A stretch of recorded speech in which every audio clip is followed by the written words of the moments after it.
Hey, what's up, YouTube? It's Art again. I'm going to make a video today where I'm going to take this opportunity to document this 1973 Marshall 1973 lead bass with the circuit of, I believe it goes by 1964. So a guy contacted me. He wanted to return this back to stock. He sent me photos, and there was not too much components that I have to change to go back to stock. So I told him to drop it off. There is a master post phase inverter master volume that he wants me to remove. Whoever installed it backwards, I guess, but I'm going to take this opportunity to do an amp autopsy, if that makes sense. So what I'm going to do is I'm just going to go ahead and turn it around. We'll go over the tubes that are in there right now, and then we're going to test them. And then once all the tubes are removed, then we're going to go into the circuit, and we'll compare the circuit to the schematic and see what's different about it. And then after I return it back to stock, then we'll play it.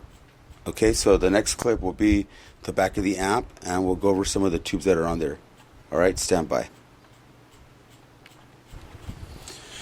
Alright guys, welcome back. So here's the back of the amp, and it says lead and bass 50.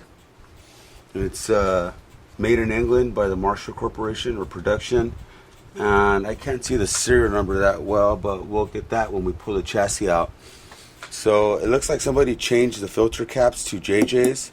JJs are okay, but I really feel that the JJs are not meant for a guitar amplifier. I think they're made more for like hi-fi stuff, because they're a little they have a certain sound to them. They're not like wide open, if that makes sense. I built a 2203 with JJs, and then I replaced them with F&Ts, and the amp sounded so much better with F&Ts. It was just more open, if you will. It was just more responsive. These are a little, like, they keep the amp in a certain frequency, and I think I could tell if they have JJs or F&Ts, believe it or not, just by hearing the amp.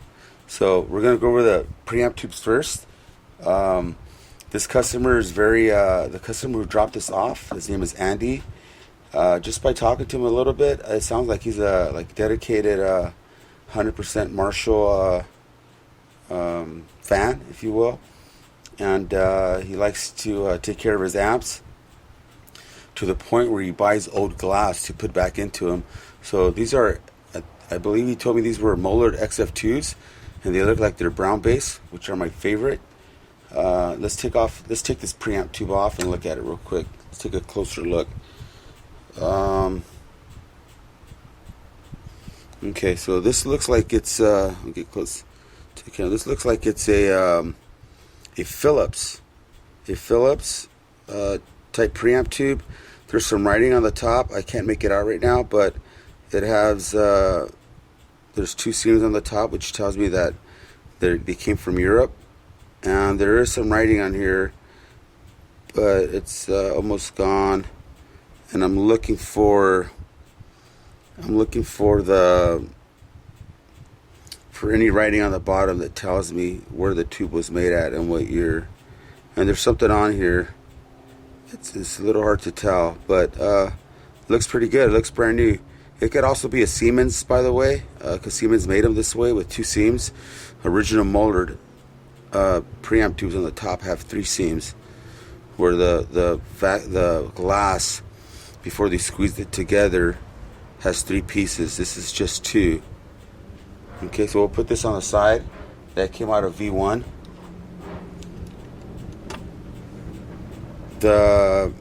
This tube, I believe this is I believe this to be a Mollard tube right here. Just how I see the plates here. And it's one of those ECC 83s, but they don't go by ECC 83s. They go like by 4003s or something like that. And there's some writing on here, but I can't make it out. So it has, this has 2 seams on the top, and I know it's not a Telefunken because there's no square on the bottom of it or a diamond, but also the plates that are on here, Telefunken never made them this way. This looks like something that Marshall or Mollard made, some of their earlier tubes, preamp tubes. Okay, so that came off of V2.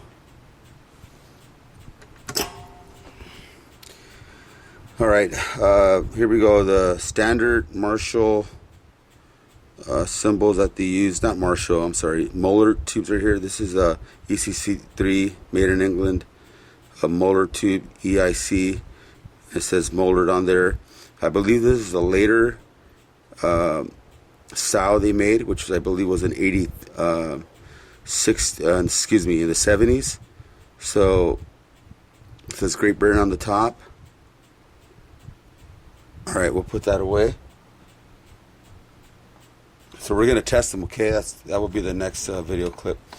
So these are the owner states that these were, or these are Mollards, and they are.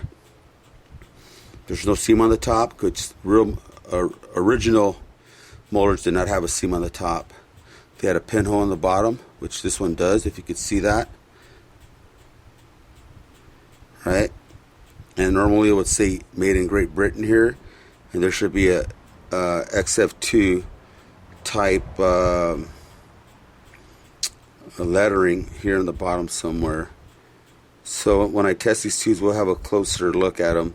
But this does look like a Mollard tube, brown base.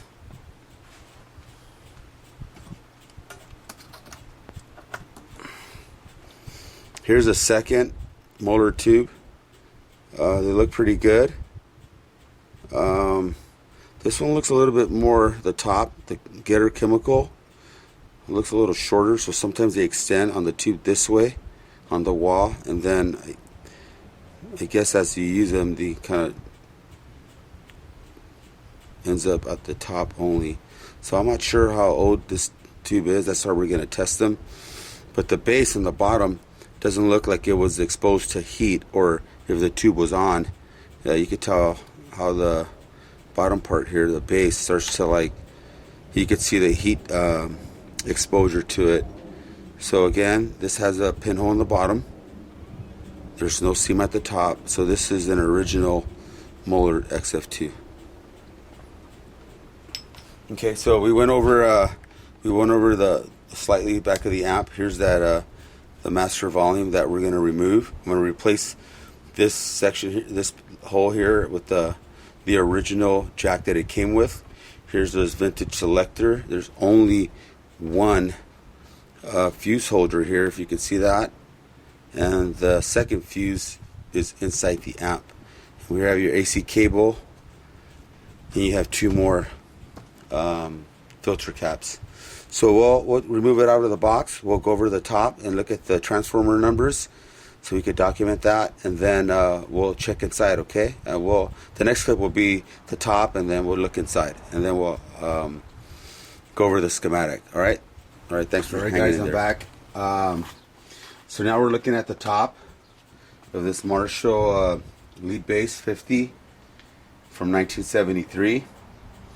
All the preamp sockets here look original. So does the power tube sockets. The choke looks like it's original choke. The output transformer, which is a 784 139, which is for a 50 watt, obviously is original. And then you have a lay down. It's a 1202 118. So I'm going to try to move the amp so you can see the numbers. I don't know if you can see the numbers right here. The numbers are right there for the output transformer, and for the power transformer They're right there. It's stamped upside down. I can't seem to find the numbers for the choke, so if anybody out there knows the number, let me know so I could document it. I have the schematic right here, and the schematic does confirm that the output transformer is 784 139, and the power transformer is a 1202 118. On the choke, it says that it's a C. Oh, actually, it doesn't say anything on here. So here's a schematic for this amp. So I'm going to turn it around, and then I'm going to have to do a little bit of camera work to make sure that it I capture the circuit board. But right here, I want to show you guys this inspection tag right there. If you guys, hopefully that comes out pretty good. So it looks like it was complete on November 23rd, 1973. And some of this stuff is already fading, so I can't really make it out unless I take photos and blow it up, if you will. So yeah, that's the tag of inspection from the Marshall factory. So we'll flip this over. I'm not gonna pause the video for that. So just bear with my handy handwork, I guess.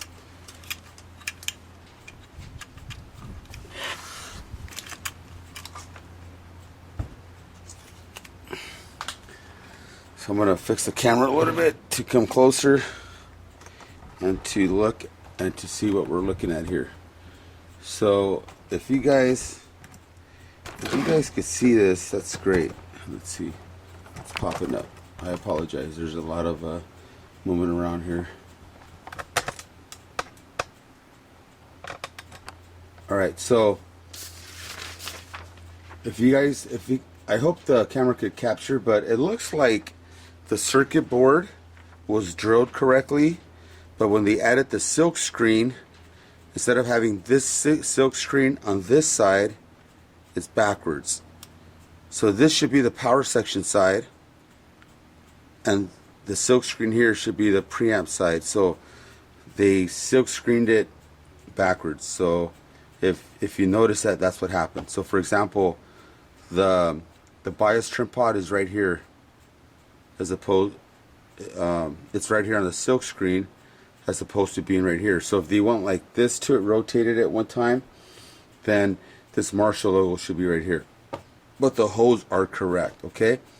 So we're gonna go over real quick the circuit, and we'll see if it's correct. So right here it shows that it has a 820 ohm and a 320 UF capacitor, which it has. So you have 68K resistors right here, 100K, 470K. You have an 820 and a 100K resistor. This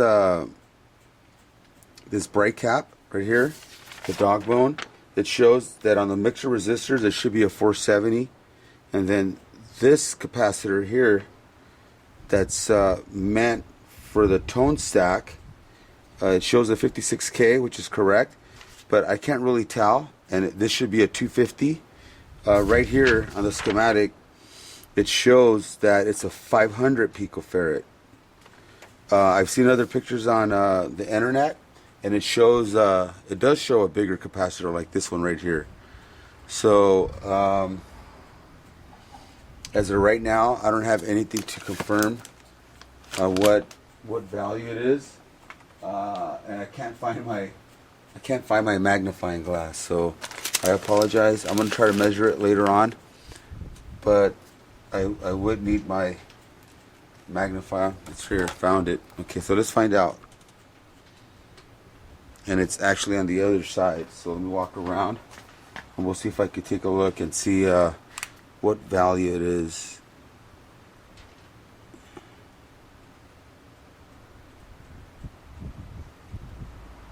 No, I can't see it. I would have to bend it, and I don't want to do that. I want to leave it alone. So as of right now, all I see is a K01, but I'm going to measure it, so that's fine. All right, so back to the amp. The coupling caps. The coupling caps per the schematic, they're all 0.022 UF. So these two are correct. These two are correct. That's correct. And then from here, the phase inverter cap is 0.1 UF, including the two for the phase inverter here too. So that's correct. The plate resistors on V3 are correct, and so is this 47 picofarad dog bone is correct. On your preamp resistors, the 10K are correct, and then you have the two drop-in resistors for the screen that are 10K, which is correct. This 100K negative feedback resistor is correct per the schematic. The schematic doesn't show any other values as far as like a 47K or 27K, which is very common on some of these amps. But per the schematic, it shows that it has either a 100K or 47K. So the amp was made with either or resistor. This one has 100K, and it's going to the 4 ohm tap. Okay, so 15K resistor for your bias. The 47K resistor was changed, and it looks like it was tacked on. I told the owner that I wasn't going to do that. I was actually going to flip the board over and do it the right way, if you will.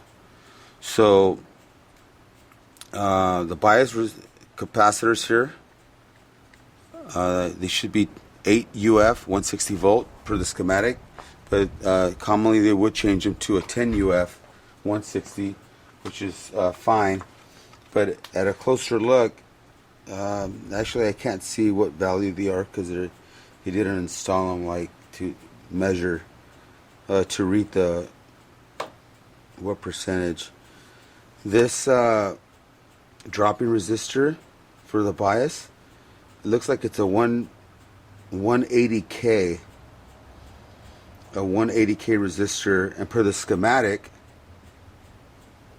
shows a 220. I mean, you can use a 180, so I have to look to see what I have. And I'm not sure why they changed it. So that section got changed, and it looked like it might be a 1/4 watt, really small. That's actually a 1/2 watt.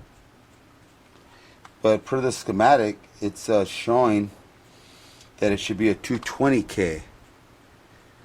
So if I look back here on the reading of the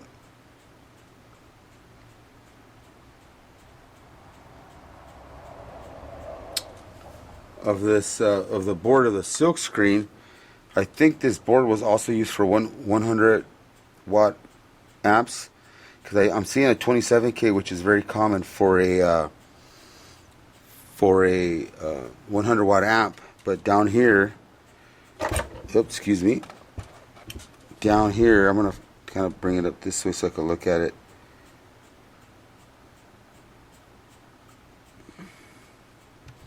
It does show a 220. It shows 220 on the silk screen right here underneath this coupling cap, and again the silk screen should be on this side. So this should be a 220K.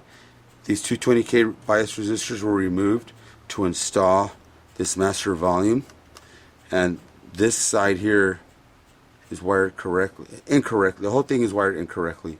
So this section here should have been here, and this section should have been here. Just by looking at it, I haven't really confirmed where the wires are going to make sure that I'm correct. But normally you would hire this bias wire here for the bias goes on this side, on lug 3 on this side. So it's backwards. I told him that I would have wired it correctly, and he said no. He goes, just removed it. So here on the plate resistor on top of V2 is correct, 100K. So all I would have to do now is I'll remove this first. I would remove that, get out of the way, remove the resistors from the top, and then I'm going to remove all of this, flip it over, clean the sections where I'm going to add the resistors and install the correct value resistors. And then after that, I'm going to test the amp without the tubes, and then see if it reads okay, and then install the tubes. But you know what? I skipped a step. I thought I was gonna actually measure the tubes, so we could do that towards the end. One thing that I did note is that the bright channel here on the schematic, it doesn't show that it has a bright cap, and this one does, but it's not connected. So one of the leads is just hanging there, which is okay. And then they added another silver mica to this section here, and that one also they removed one of the leads, so it will be out of the circuit. But normally it wouldn't. But a lot of guys, including myself, on my 68, because I bridged the channels, I added, I believe, a 330 picofarad right here on the normal channel to make it not so dark. The owner of this amp is using the amp for guitar, not a bass, and he already has one and he likes the way it sounds, so he wants to return back to stock. On the schematic, the presence potentiometer, or the pot, I'm sorry, the pot shows that it's a 5K with a 0.1 UF presence capacitor. This one is a 25K potentiometer with the 4.7K going to ground on lug 3, and then you have a 0.68 UF capacitor that goes from lug 2 to 1. So on lug 3 you have the resistor, pin 2 and 1 you have the presence capacitor. I saw another schematic that showed that someone hand drew those changes, and they also added a 100 picofarad capacitor here. On my bass amp, I use a 500 picofarad here because I like the way it sounds. Anything that higher than that is like ice picking highs, and I don't feel that to sound that well, if you will. So this amp, because of the voltages, doesn't have the swamp resistors or the grid resistors going to pin 5 of here. So that's why it doesn't have any, because the voltage are under 350, I believe. But I have to measure it, and I'll see how it sounds. It might benefit from putting 5.6K resistors on there. So I gotta look. There's no bias resistors here going to ground, so you would need a bias probe or do the transformer shunt method to bias the amp. But normally an amp like this is biased up to like, if you do the negative voltage way, you'll probably bias it up between 37, and it all depends on what the screen, the plate current is. So I'll be guessing right now if I gave you numbers. So I'm going to remove the master volume first. This is going to be all off camera. We don't need to document that, because all I'm going to do is take a lot of time of camera time, and to just show removing of this stuff, which, you know, anyone could do that. So I'm going to move the camera a little bit to the right so we can look at the transformer and what they look like back in that time. So if you look at the power transformer, it has that coating that it's almost like epoxy, if you will. So I remember a long time ago I thought it was wax, but it's not. It's some type of hard, you know, the lacquer they use to clean them in, and I mean not submerge them in and then heat them up. So all of the heater wires look like they're hooked up correctly. My primaries are hooked up correct on pin 3 here on this first preamp power tube. All the screens look good. The heater wires are fine. I'm going to remove the filter caps as well. But I'm going to change this first. And then I'm going to go do the filter caps. And then I'm going to form the filter caps. So if you guys want to see that, which I think is beneficial to learn, I'll stick around. But I'm gonna call the owner and tell him that I have to I'm gonna have to break the seal of these if you could see that, of the nut. There's like a light pinkish or dark pinkish color, I guess, to prevent the nut to become loose when the amp is played. So it has the original fuse holder there, and here's the original one here. So everything looks pretty good. Everything looks like it's stock. This looks like it got replaced once, and whoever did it looks like they did a good job with the grounding. Alright, so off camera, I'm gonna replace the resistors, remove this, add the jack that came with the amp. That's right here, the original one. And then I'm gonna come back and kind of explain what happened, what I did. Was there a problem? What does the board look like underneath? Because sometimes you have to repair the board. And then after that, we'll just do a few measurements. Actually, after that, I will replace the filter caps. So I'll come back, show you the board already back to stock, and then I'm gonna have to fade away, and then I'll do the filter caps, the two here, the mains, the screens, and then the preamp one that's underneath here. And while this is out, I'm gonna remove and replace the preamp filter cap that's down here. Okay, because might as well. I'm not gonna do it 2 times. So, all right. So stay tuned. Sorry if it's getting long, but I think the big purpose of this video is because I've had a lot of customers bring their vintage units over here, and I never really documented them. And I started thinking the other day it's a good idea that I do, because there's a new generation of guys that are becoming like Marshall fanatics, if you will,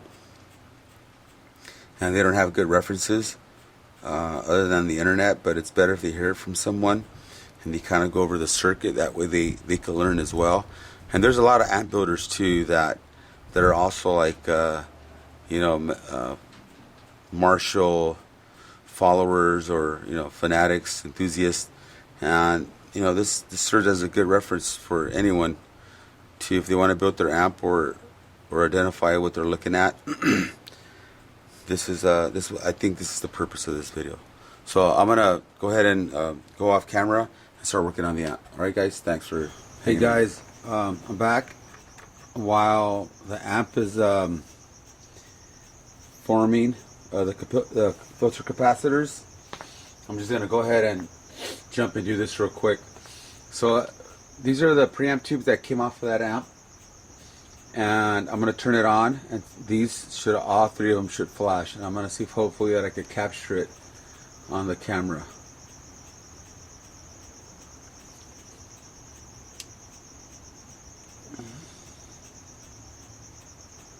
Okay, I don't think they did. Okay, well, we'll test them anyways, right?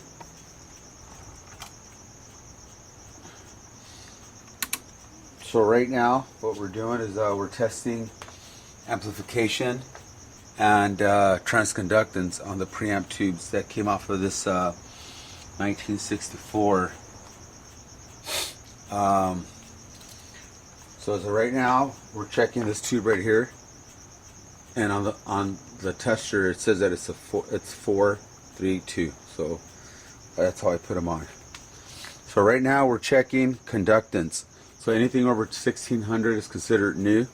I'm not sure if you can see this conductance right here, but on this side you have 1678 and 1790. So it's considered a new tube, right?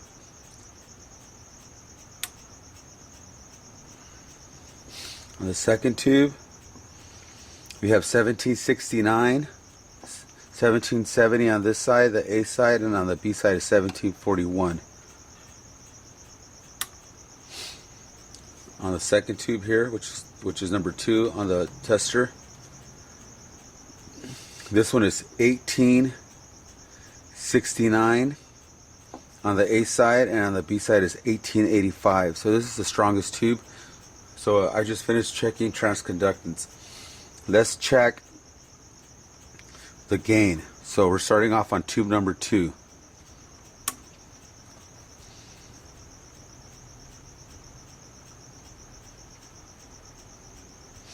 So the gain on this tube states that on the A side is 76.4 and on the B side is 97.9. Okay, so it looks like this was a V1 tube, and he played the bright channel, so the A side got used up. It's used more than it is on the B side. Okay. Tube number 3. So tube number 3 is 93.4 and 93.8. So I'm going to use this as a phase inverter tube. Tube number 4.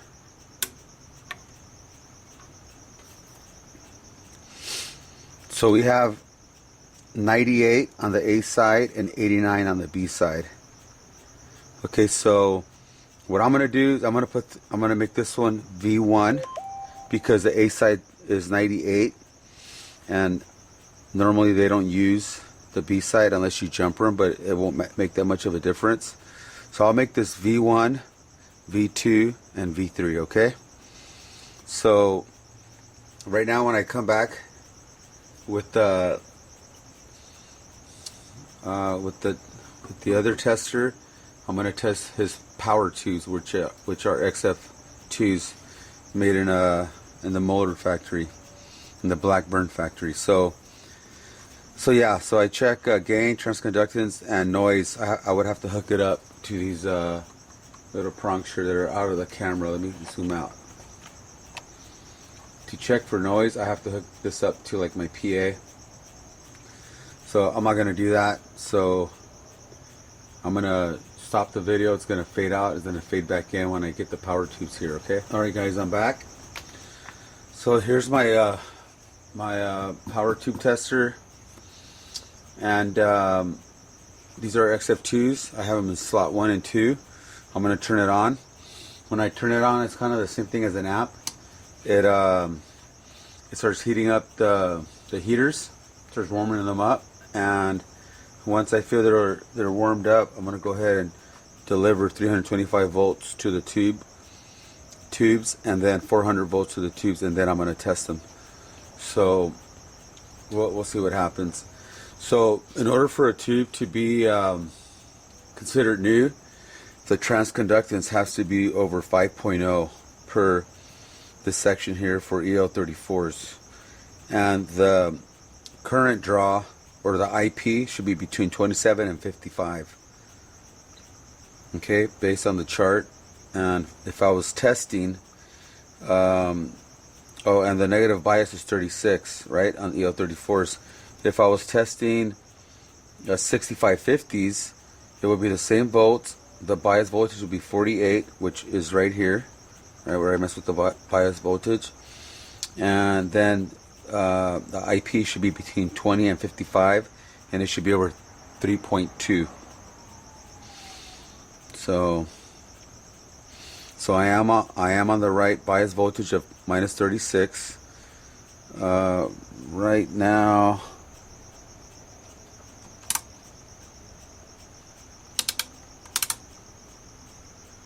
Let's see, hold on.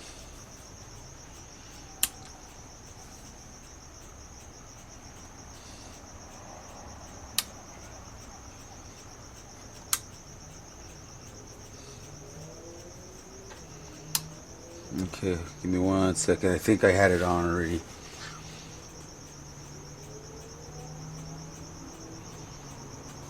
So I'm going to go to IP, and on tube 1,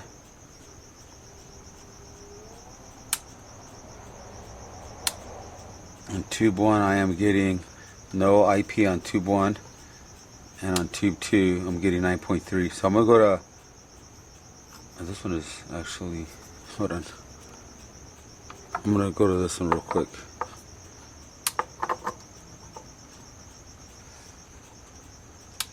So now I'm on 3. There we go. Didn't light up here. I gotta double check the socket here. So now I'm on 2 and 3. So I'm gonna let this one warm up, and then we'll find out what's going on. If there's a short with the tube, this light should warm up.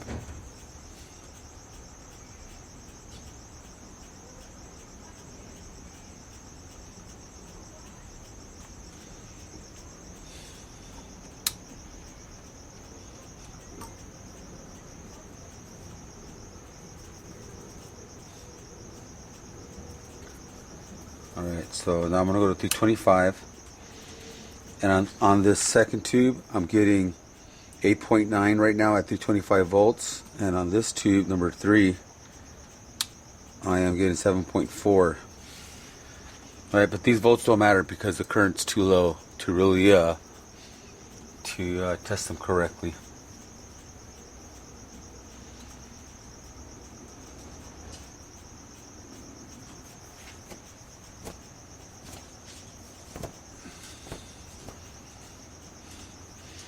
Alright, so they're warm.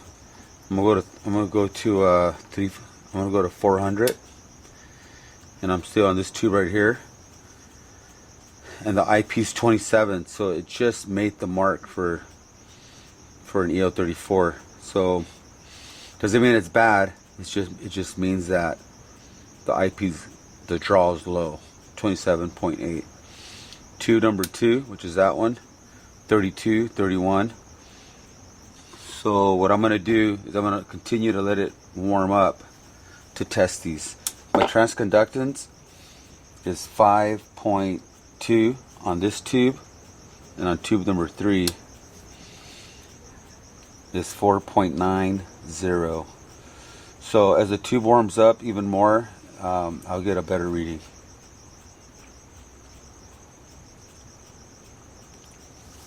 Okay, I'm going to go back to IP.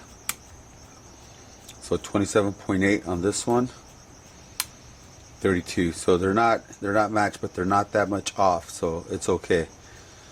So I'm gonna stop the video, and then I'm gonna put them in the amp, and then I'm gonna go over how to bias the amp.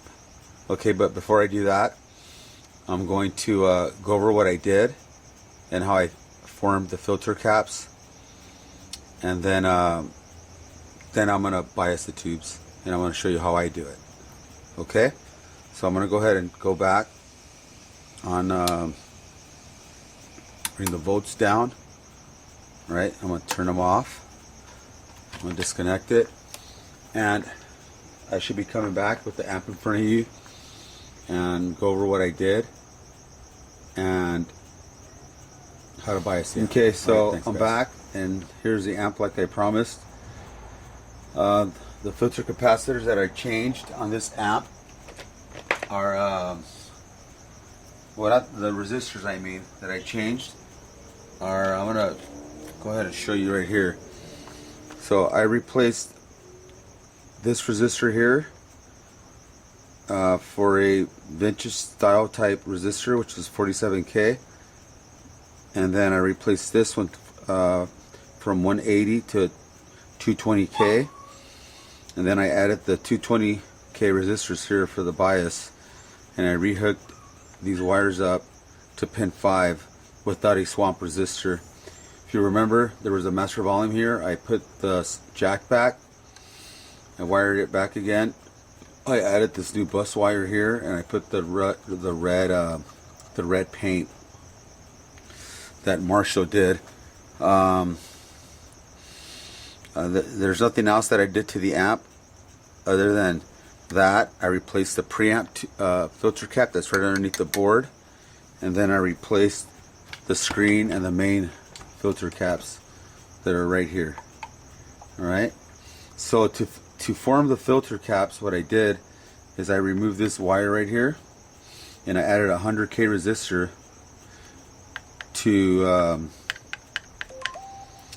my rectified voltage that was right here. That was approximately 430 volts, and then I added the 100k resistor to here, to the diodes, and then the other lead to this wire here that goes to this filter cap here, and I turned it on, and I measured across the 100k resistor until I went down to like under 5 volts, which I did. I installed F&Ts 50 by 50 on all 3 sections of this amp, and so yeah, I'm gonna go ahead and get ready to turn it on, and I'm gonna put the bias probes that I have,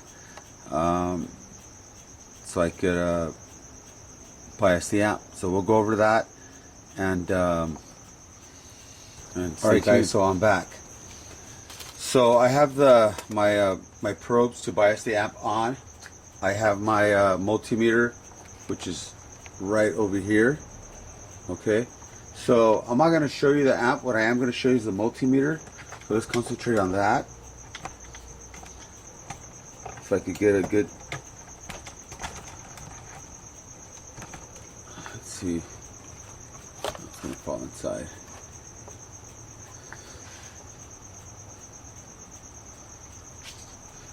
So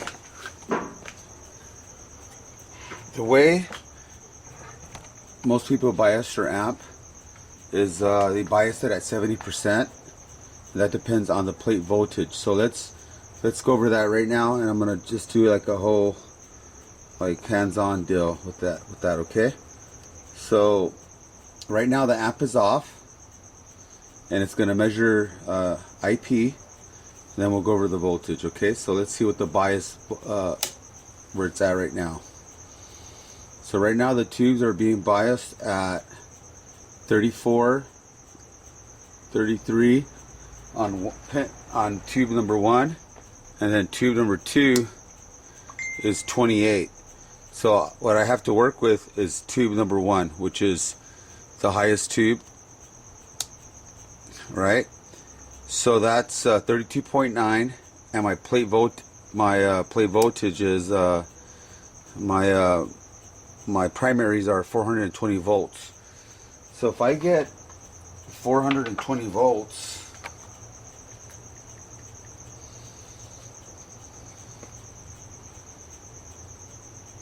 okay, so let's get the calculator. Okay, so if I have 420 volts, okay, first of all, we have EL34s, and the max watt dissipation is 25. So let's find out what that is. So if I have 25 max watts dissipation divided by 420 equals 0.59. So that's, if I want to bias the amp at 100%, I will bias it at 0.59. So let's get 0.59 times 70% equals, so I have to bias the amp at 41%, at 0.41 to be biased at 70%. So let's go to 41. Okay, so right now I'm at 42. No, I'm not at 42. I'm at that's my plate voltage, right? So let's go to 41. So now I'm going to go to the trim pot that's right here, right there. I'm not going to show you. I want you to look at the meter. So we want to go to 41. So let me start turning this.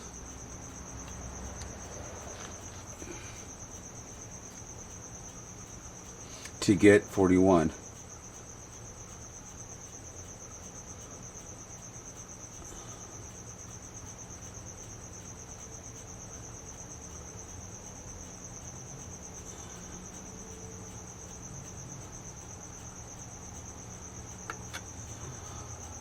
Okay, so that's 41.8, which is not a big deal. 42. So I want to back it off a little bit, just a little bit.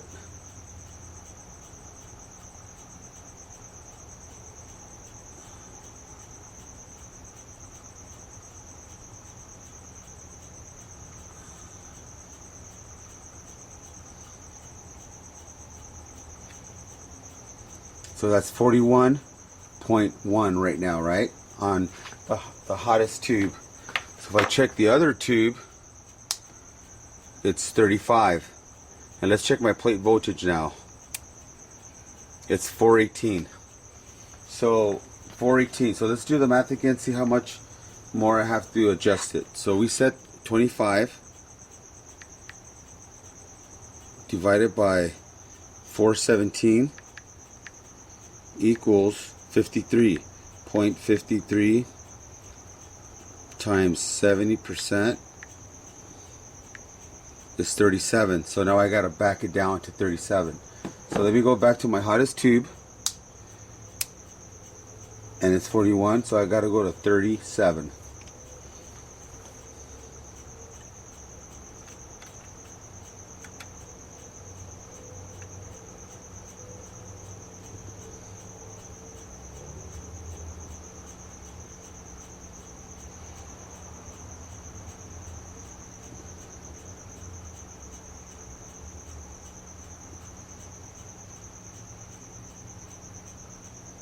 Okay, that's good. So now let's go over the plate voltage, because that's what I need to find out what I have to bias the amp at. So it's 419. Let's say 420.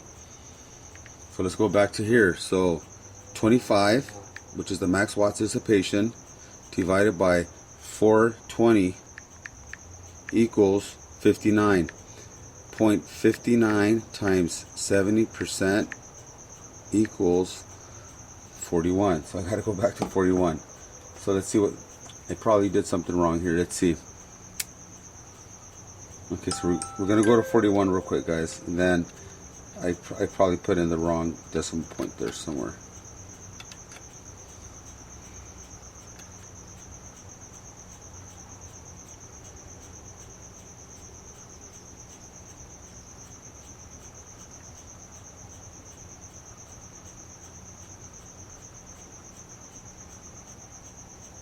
Okay, 41. All right. So 41. What's the plate voltage? Actually, that was 42. So let me get really close to where I'm supposed to be.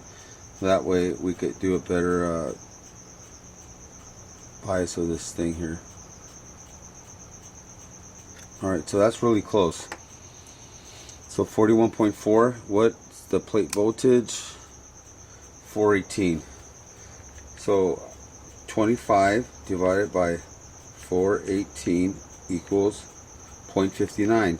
0.59 times 70% is 41. So I'm there. Right? So we'll leave it there.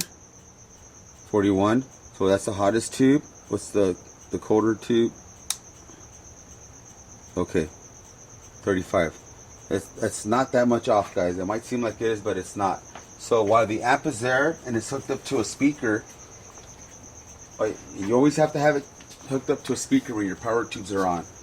Okay, so let me just check what it sounds like with the, just real quick, what it sounds like, so I could start closing this up and return it back to the customer. Okay, so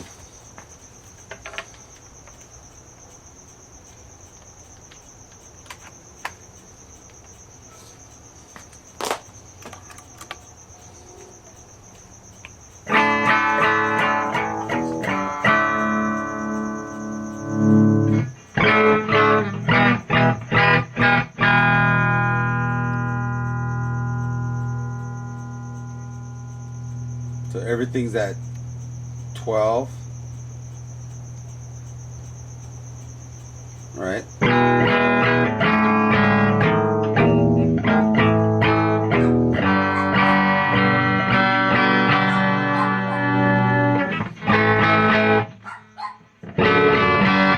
Let me bring down the bass.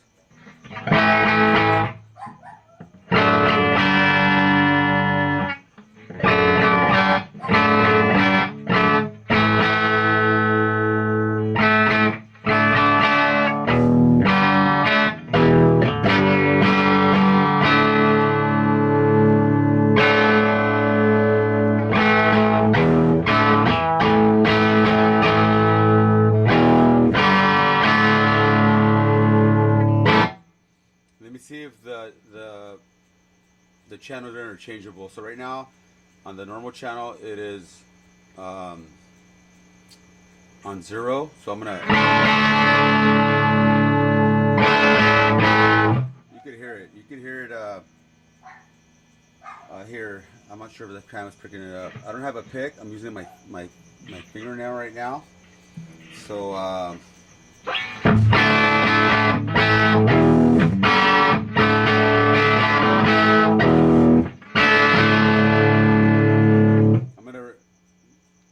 Lower the normal channel. You hear it, so it sounds really good. I think.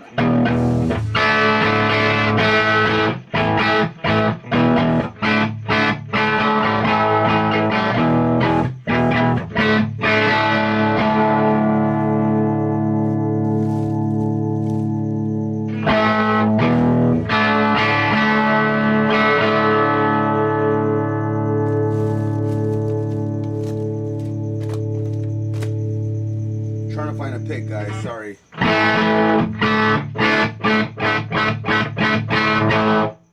I'm gonna crank it up some more.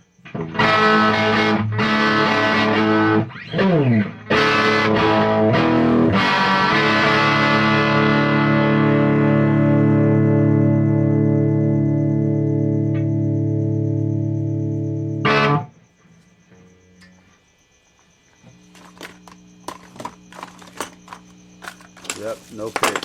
Never have a pick when I need one. Okay, so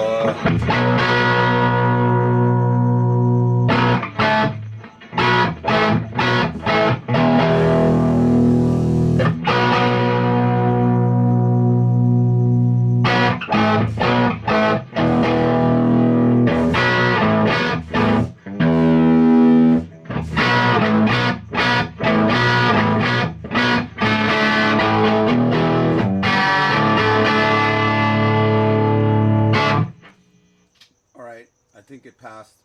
Alright, so it has brand new filter caps.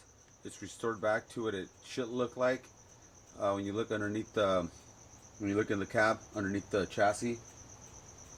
So it has brand new filter caps. You should last them at least 10 or 20 years. All the resistors are stock. The dog bone that's on here is not connected, so I don't think I got any of the brightness of it.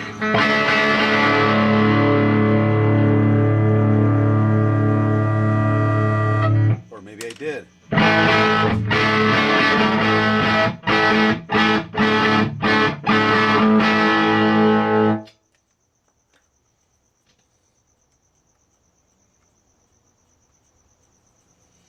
Yeah, I think I am. Let me see if I can lift this leg up. Okay, see what it sounds like now.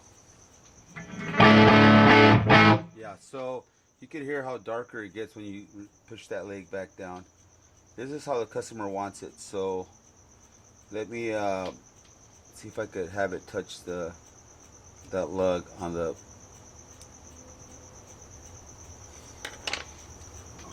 pot.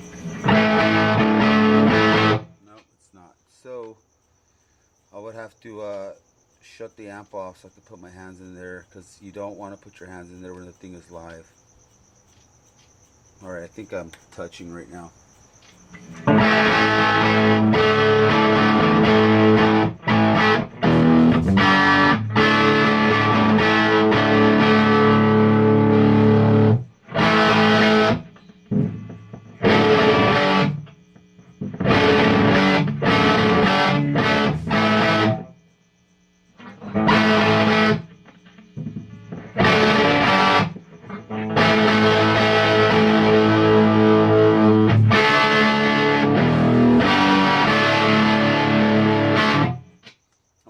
Sorry. Alright guys, thanks for sticking in there. Hope it's not too long.